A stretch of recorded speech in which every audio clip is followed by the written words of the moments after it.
Halo, apa kabar pemirsa TVR Parlemen dimanapun Anda berada? Berjumpa kembali dalam program TVR 09 bersama saya Vincent Aldi dan rekan saya. Saya Nazia Sudirja. Dalam 30 menit ke depan kami akan sajikan kepada Anda sejumlah berita nasional, khususnya dari sudut pandang DPR RI sebagai referensi Anda dalam memahami dinamika politik, hukum, ekonomi, sosial, dan budaya di Indonesia. Dan pemirsa TVR Parlemen, inilah TVR 09 selengkapnya.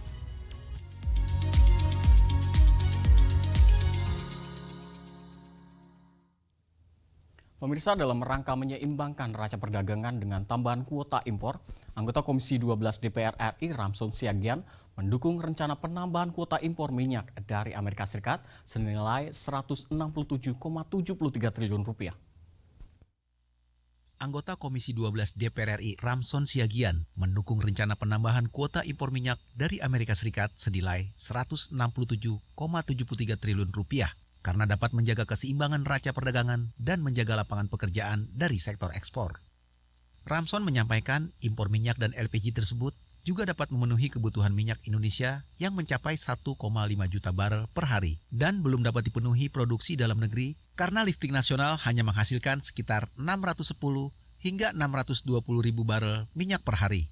Dari Amerika Serikat sehingga neraca perdagangan kita tidak terlalu beda jauh gitu. Artinya kita mungkin tetap surplus, tapi ada peningkatan import sehingga tidak terlalu besar surplus kita.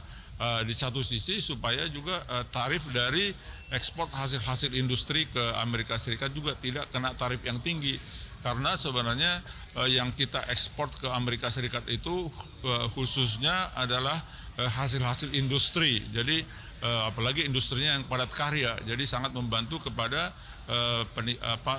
lapangan kerja. Kalau ke China kebanyakan industri kita ekspor. Dengan kebijakan tersebut, Ramson Siagian berharap agar strategi pengelolaan energi nasional dapat disusun secara cermat oleh pemerintah. Dengan memperhitungkan keseimbangan antara besaran dan potensi produksi energi, konsumsi masyarakat per tahun, dan sumber impor energi. Sehingga tidak hanya menjamin pasokan energi, tetapi juga dapat mendukung posisi Indonesia dalam perdagangan global. Ferdian dan Fitian, TVR Parlemen melaporkan.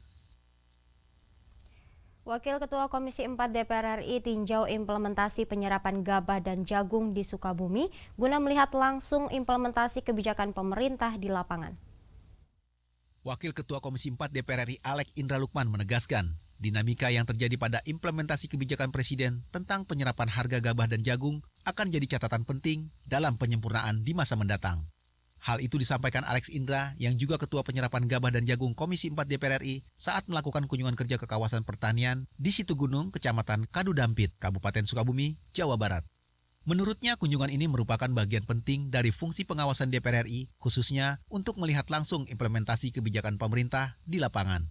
Masukan dari para petani sangat diperlukan untuk menyempurnakan implementasi penyerapan hasil panen, terutama oleh instansi pelaksana seperti Perum Bulog. Harga 5.500. Pada dasarnya di tingkat petani ini kita berterima kasih ya dengan kebijakan ini.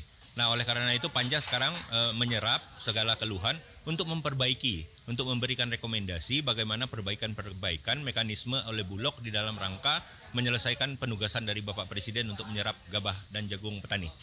Kita sadari bersama ya, ini masih baru ya. Inpres itu pertama kali diterbitkan bulan Januari dan kemudian ada pemutakhiran di bulan April. Saya rasa waktu masih berjalan, untuk itulah Panja ini dibentuk. Sehingga nanti kita akan duduk bersama dengan mitra, apakah itu juga Kementerian Pertanian, Bulog, Badan Pangan, untuk merumuskanlah langkah-langkah yang lebih baik agar Inpres tersebut bisa dilaksanakan sebaik mungkin. Komisi 4 DPR RI akan terus memantau implementasi kebijakan Presiden tentang harga gabah dan jagung, serta bekerja sama dengan seluruh mitra kerja untuk memastikan bahwa kebijakan tersebut dapat memberikan manfaat yang besar bagi para petani. Dari Sukabumi, Jawa Barat, Koko Inugroho, TVR Parlemen melaporkan. Pemirsa, Komisi 3 DPR RI mendesak penegak hukum berantas premanisme sampai ke akar-akarnya. Kami hadirkan informasi selengkapnya sesaat lagi, tetaplah di TVR 09.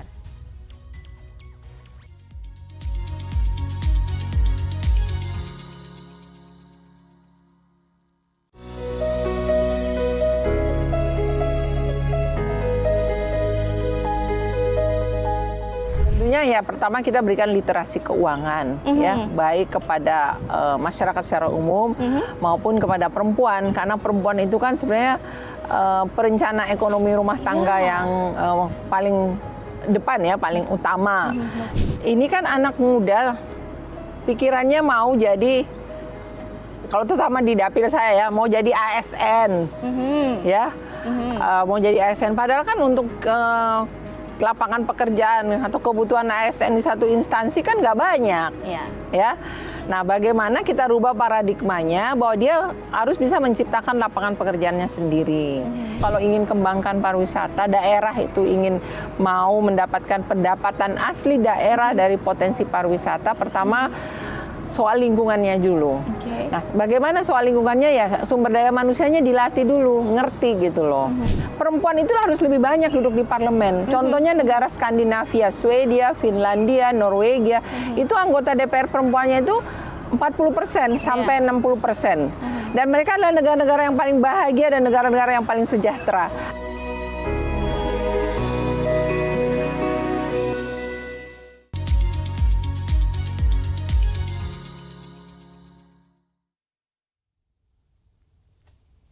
Anda kembali menyaksikan TVR 09. Pemirsa, anggota Komisi 3 DPR RI menilai aksi premanisme yang terjadi di Indonesia semakin kompleks dan bahkan merambah dalam bentuk intimidasi berkedok formalitas seperti pemaksaan proyek, jasa debt collector, dan bahkan dalam bisnis ilegal seperti narkotika.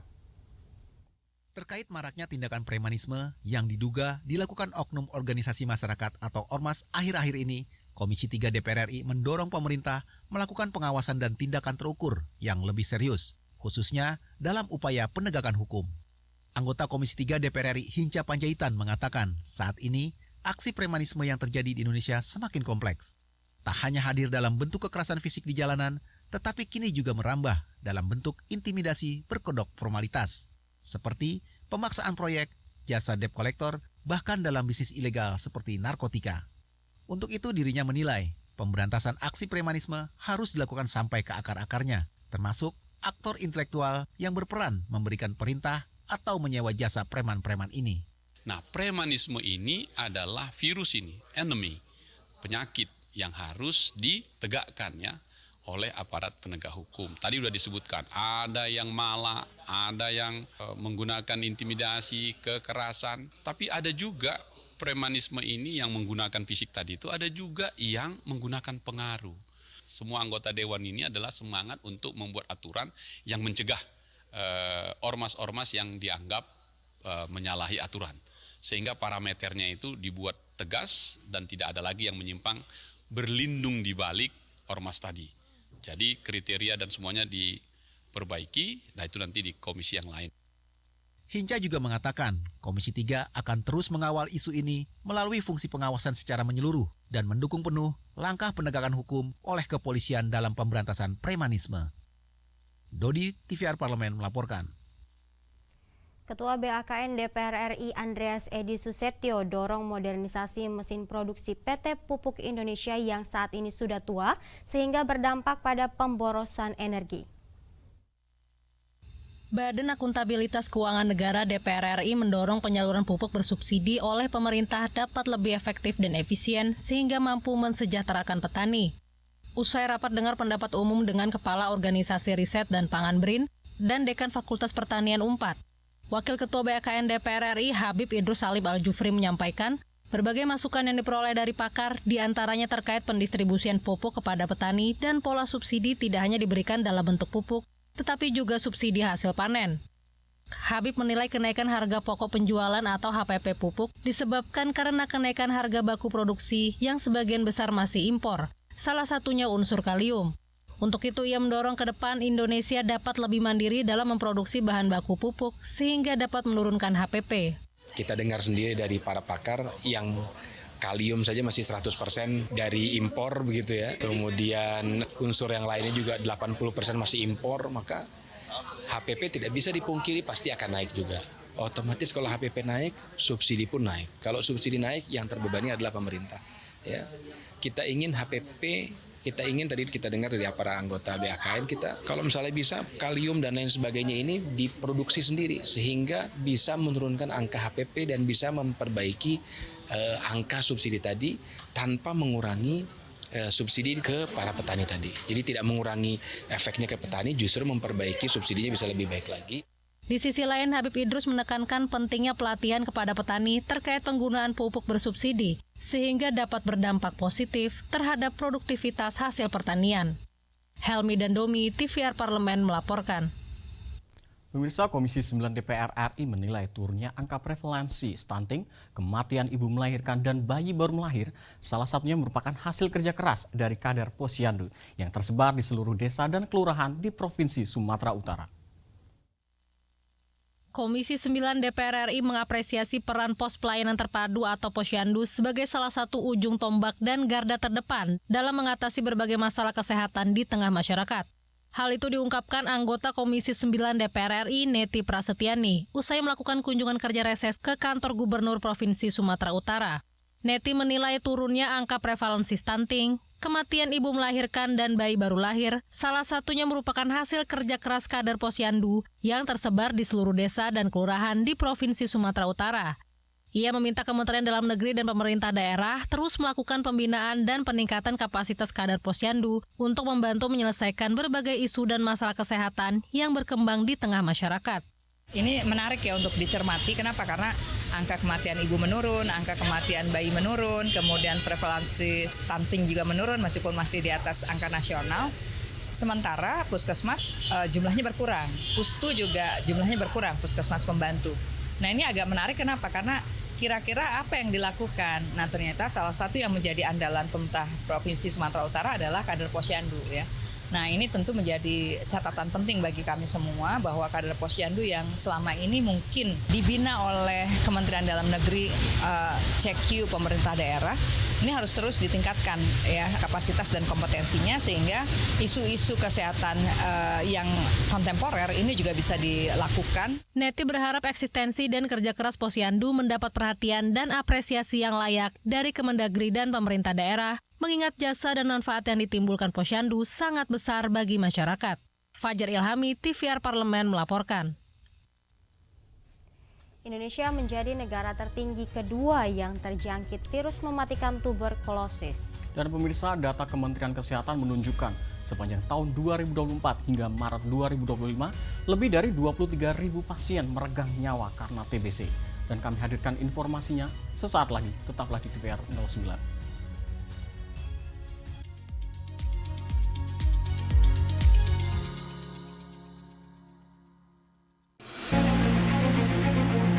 Fenomena pemutusan hubungan kerja atau PHK kembali menjadi momok di tengah kondisi ekonomi Indonesia yang belum stabil.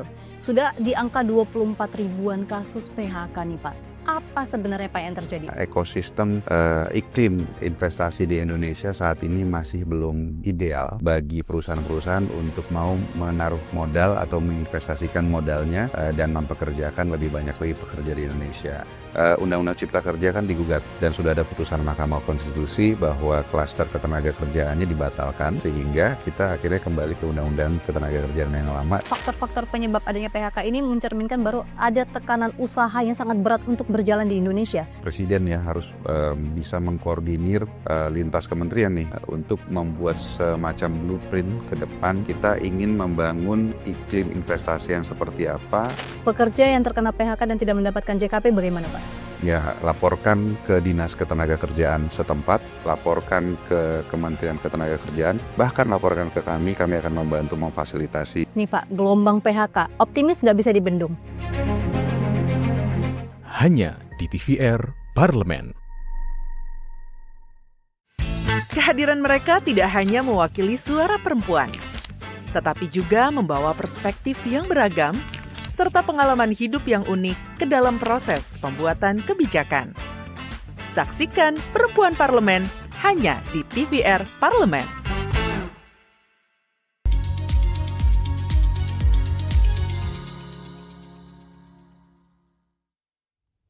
Terima kasih Anda masih bersama kami di TVR 09 pemirsa. Dalam upaya melawan keganasan penyakit TBC, vaksin tuberkulosis M72 yang disponsori Gates Foundation akan diuji secara klinis di Indonesia. Dan uji klinis ini menimbulkan kekhawatiran terkait Indonesia akan dimanfaatkan sebagai kelinci percobaan dan mendapat nasib malang apabila vaksin tersebut gagal. Simak informasi yang telah dikemas oleh tim redaksi TVR Parlemen dalam segmen editorial Parlemen berikut ini.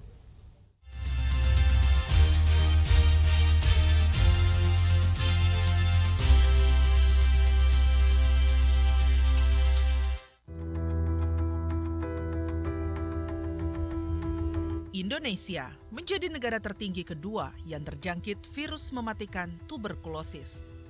Data Kementerian Kesehatan menunjukkan sepanjang tahun 2024 hingga Maret 2025, sebanyak 23.858 pasien meregang nyawa karena TBC. Dari jumlah pasien terjangkit mencapai total 1 juta lebih kasus hingga Maret 2025. Data penyebab kematian akibat TBC pun beragam. Sebagian besar pasien meninggal karena tidak terdiagnosis, terlambat diobati, dan memiliki komorbiditas. Hal ini menunjukkan keganasan penyakit TBC bila tidak ada penanganan serius dari pemerintah. Di dalam upaya melawan keganasan penyakit TBC, vaksin tuberkulosis M72 yang disponsori Gates Foundation akan diuji secara klinis di Indonesia. Presiden Prabowo Subianto mengatakan Bill Gates akan menjadikan Indonesia sebagai tempat uji klinis vaksin TBC yang dikembangkan pendiri Microsoft tersebut. Pertama, beliau sedang kembangkan vaksin TBC untuk dunia, tapi Indonesia akan jadi salah satu tempat yang akan diuji coba. Dan kita harus mengetahui bahwa TBC memakan korban kita cukup besar, yang meninggal hampir 100.000 tiap tahun. Dan itu tekad kita untuk menurunkan, dan beliau menunjukkan komitmen beliau untuk terus bantu kita di bidang itu. Juga untuk beliau sedang kembangkan vaksin malaria. DPR RI melalui Komisi 9 ikut merespon rencana pemerintah menjadikan Indonesia sebagai destinasi uji klinis vaksin TBC M72. Wakil Ketua Komisi 9 DPR RI Putih Sari menyebut, uji klinis vaksin TBC M72 telah direncanakan sejak lama. Setelah melalui banyak tahapan, Indonesia dipilih sebagai negara untuk dilakukan uji klinis tahap ketiga. Sebenarnya gini ya, vaksin tuberkulosis yang ramai hari ini kan sudah berproses jauh sebelum Bill Gates-nya datang ke sini. Cuma karena Bill Gates-nya kemarin ini hadir, jadi terkesan baru. Padahal ini prosesnya sudah cukup lama ya. Jadi karena memang uji klinis ini kan terhadap satu obat ataupun juga vaksin ini prosesnya sebenarnya bertahun-tahun ya. Ada pra uji klinis, lalu uji klinis tahap 1, 2, dan 3. Yang hari ini dilakukan di Indonesia adalah uji klinis tahap ketiga ya, yang secara keamanannya ya sebenarnya sudah dilewati ya. Artinya sudah ada pengujian bahwa terjamin aman, tinggal bagaimana ingin mendapatkan kepastian efektivitas daripada vaksin tersebut. Nah, ini yang saya kira narasi yang perlu untuk bisa dibenarkan gitu ya, dikonfirmasi oleh ya pemerintah dalam Kementerian Kesehatan agar masyarakat tidak keliru gitu. Kerjasama uji klinis tahap 3 vaksin TBC atau TBC M72 mendapat respon dari masyarakat. Di media sosial, warganet menyatakan kekhawatirannya Indonesia akan dimanfaatkan sebagai kelinci percobaan dan mendapat nasib malang apabila vaksin tersebut gagal. Putih Sari menyebut kekhawatiran masyarakat adalah wajar karena muncul dari ketidaktahuan masyarakat. Ya, saya kira adapun respon yang negatif itu wajar karena ketidaktahuan kan gitu. Makanya kami mendorong Kementerian Kesehatan untuk bisa melakukan sosialisasi secara masif ya, memberikan pemahaman secara benar ya kepada masyarakat terkait dengan proses uji klinis ini ya. Resikonya seperti apa sih? Transparansi menjadi hal yang penting yang harus dilakukan pemerintah perihal uji klinis vaksin TBC milik Bill Gates. Kepercayaan masyarakat menjadi barang langka yang perlu menjadi perhatian pemerintah. Coba-coba vaksin TBC diharap menjadi awal bagi kebangkitan Indonesia melawan serangan ganas penyakit tuberkulosis.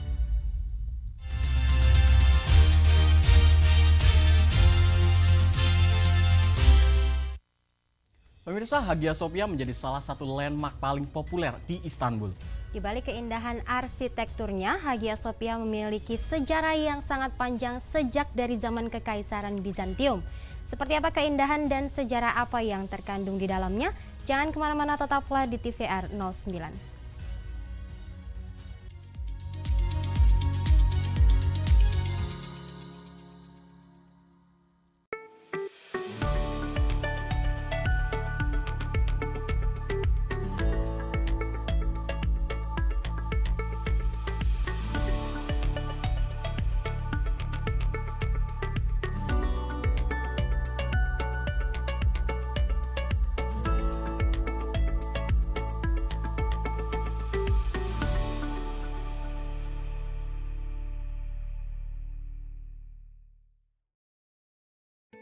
Selamat datang di Biro Pemberitaan Parlemen. Anda memasuki kawasan zona integritas menuju wilayah bebas dari korupsi atau WBK dan wilayah birokrasi bersih dan melayani atau WBBM.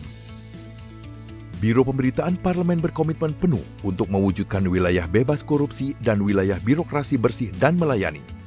Komitmen kami, pejabat dan jajaran memiliki komitmen tinggi untuk mewujudkan WBK dan WBBM melalui reformasi birokrasi, khususnya dalam hal pencegahan korupsi dan peningkatan kualitas pelayanan publik.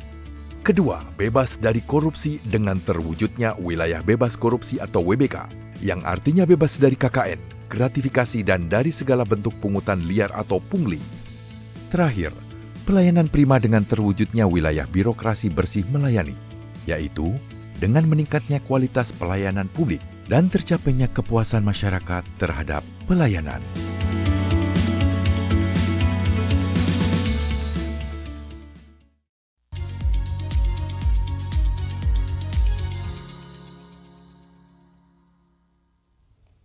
Anda kembali menyaksikan TVR 09. Berdiri gagah di tepi Selat Bosporus, pemirsa, Hagia Sophia awalnya merupakan gereja yang dibangun Kekaisaran Roma dan saat mereka menguasai Turki sekitar 1.500 tahun yang lalu.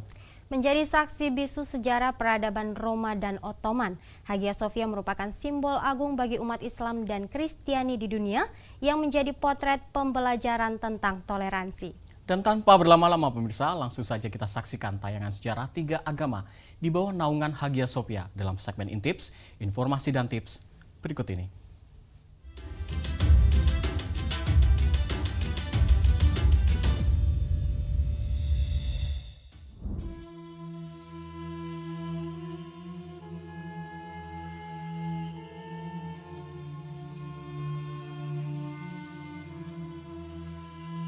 Mengunjungi Turki tak lengkap rasanya jika belum mampir ke salah satu peninggalan bersejarah, yakni Hagia Sophia.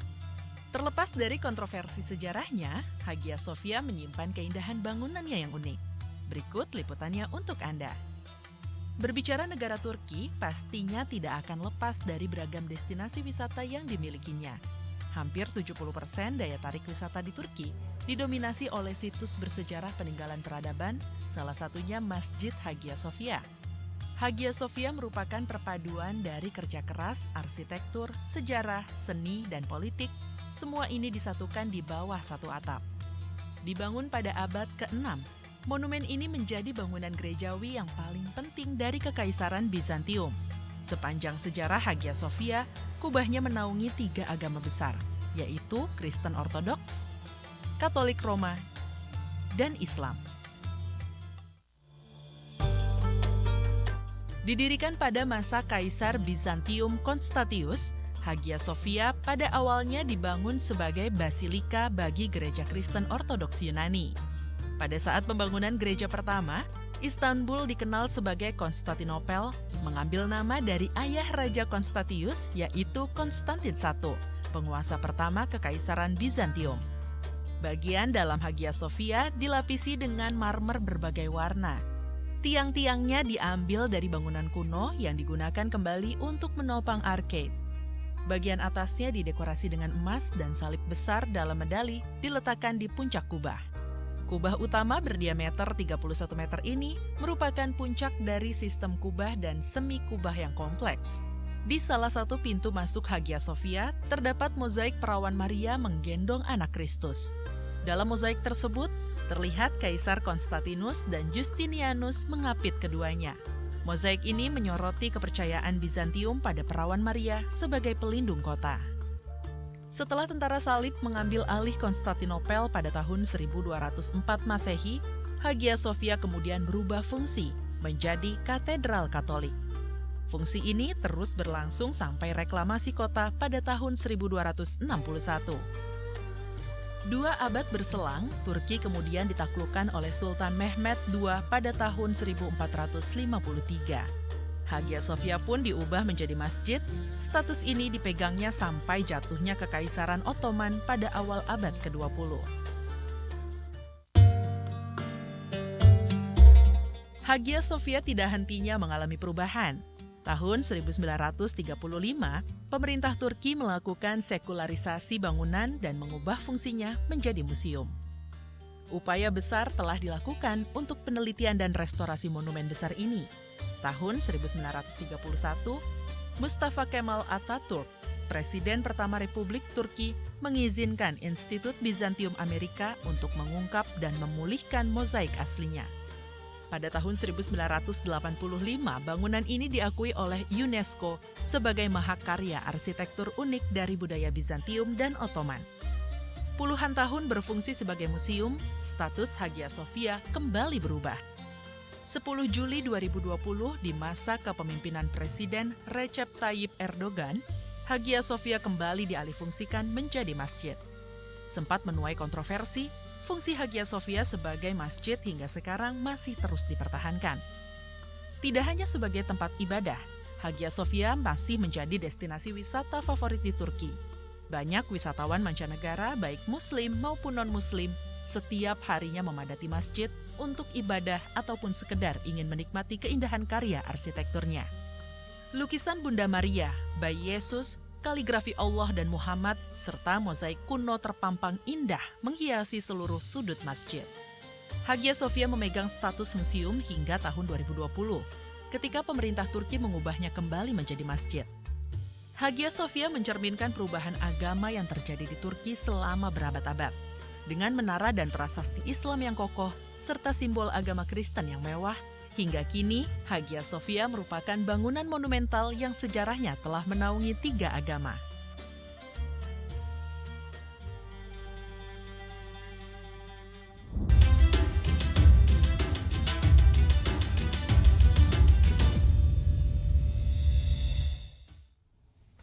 Pemirsa TVR Parlemen, demikian TVR 09 edisi pagi ini. Segenap kru TVR Parlemen yang bertugas mengucapkan terima kasih telah menyaksikan TVR 09 pagi ini. Saya Nazia Sudirja dan rekan saya Vincent Aldi. Sampai jumpa di TVR 09 selanjutnya.